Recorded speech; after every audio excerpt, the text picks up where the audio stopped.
Hi, I'm Rachel with Do Yoga With Me, and you may have been wondering, what does Om mean and why do we chant it? Where did that word come from? So the first instances of Om can be traced back thousands of years to a group of texts called the Vedas. And these are the first texts of Hinduism, thousands of years ago. And in these texts, Om is used, Om, and then there's like a verse.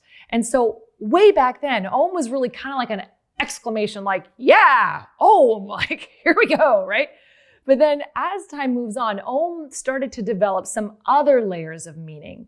So if we look to one of the key texts of yoga, which was composed about 2,000 years ago, called the Yoga Sutra, we see that Om actually means something called Ishvara, which is God, the Lord, the universe, universal consciousness. So Om, when we chant it, actually invokes this sense of the universal, kind of everything.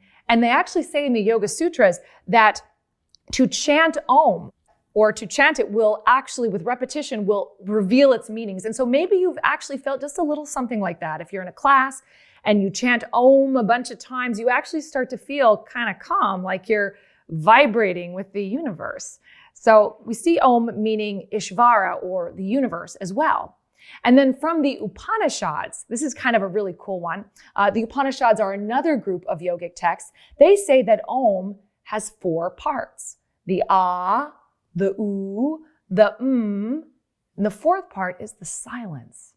And so it's sort of like 4 states of being, like waking, dreaming, sleeping, and then the void. Or you might think like a beginning, sustaining, the end, and then the void, where everything gets recreated. So if you chant Om, you can also incorporate those 4 parts and kind of reflect upon how things begin, sustain, end, and then begin again. So you might chant Om in that way, going Aum, then silence. So that also answers another question. While sometimes you might have a teacher who chants Om like Aum, like in those parts, and another teacher who chants Om as Om.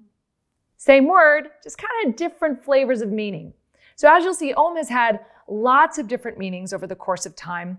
But when we come together and we chant Om, really at the base, I think it's just something that you feel in yourself that helps to calm you down, feel a little bit more connected with yourself, and then connect to the sound of a group of others.